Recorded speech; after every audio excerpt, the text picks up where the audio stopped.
मुझे ये बताएं कि जो इन्फ्लुएंसर्स हैं, बेसिकली हम कहते हैं, अक्सर हम बात करते हैं कि लड़कियों की स्पेशली जो फील्ड होती है ना, वो शादी के बाद ख़त्म हो जाती है।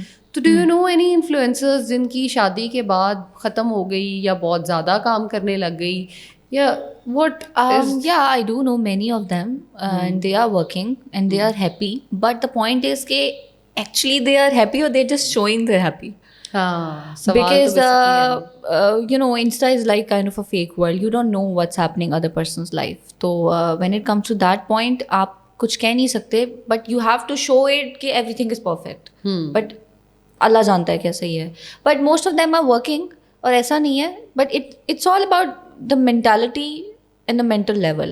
अब पाकिस्तान में यहाँ पे we live in Pakistan, जो men have that kind of a mentality कि हमारी जो बीवी या बंदी है उसको कोई ना देखे, but some are like the open-minded people, they don't bother with it कि अब if you are doing influencing as शौक या as a work whatever, just do it.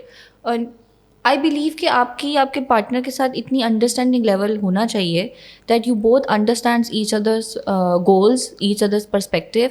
और अगर कोई issue है so you guys should discuss कि यार this is my requirement, whether it's related to clothes, it's related to go out, it's related to time or whatever, friends, वो आप discuss करो and उस discussion के साथ आप दोनों manage करते हुए आगे move forward करो, because it's always two-sided. सो अगर मेंटेलिटी के लिहाज से कहा जाए तो वो तो आपको भी पता है कि पाकिस्तान में क्या मेंटेलिटी है, but other than that I think it's getting change now.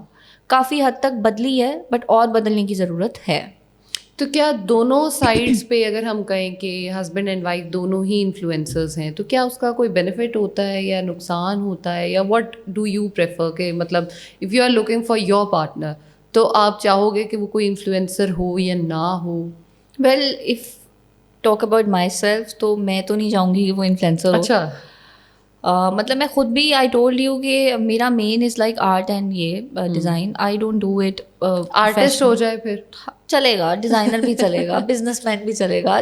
For me it's very important that I have that vibe, I have that mental connection with that person. ठीक है. और it could B anyone. Other than that for me it's very tough. I can not be with someone जिससे मेरा emotional एक connection या mental level नहीं मिलता, तो मैं उसके साथ नहीं सर्वाइव कर सकती. तो it's very tough for me. और जहाँ तक बात है कि बेनिफिट की, अगर दोनों इन्फ्लुएंसर्स हैं तो हाँ, it could be very beneficial, because ये both are like the same field. तो फिर इट्स ईजी, आपके लिए आसानी हो जाती है कि आप दोनों साथ साथ आ जा रहे हो.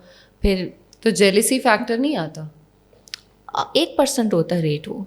मतलब लुक, अगर आपका पार्टनर सपोर्टिव है और उसने आपको ये कह ही दिया है कि आप जो मर्जी करो, या चाहे वो इन्फ्लुएंसिंग है आप कर लो, ठीक है, और अदर देन दैट अगर वो खुद भी इस फील्ड में है, तो फिर जेलसी फैक्टर नहीं होगा इतना. ठीक है. 1% रेट है, because if your partner is supportive he won't get jealous, and if your partner is not supportive तो फिर तो इनसिक्योरिटीज़ भी आएंगी, फिर तो जेलसी भी होगी, फिर तो शक भी होगा, बहुत कुछ होगा.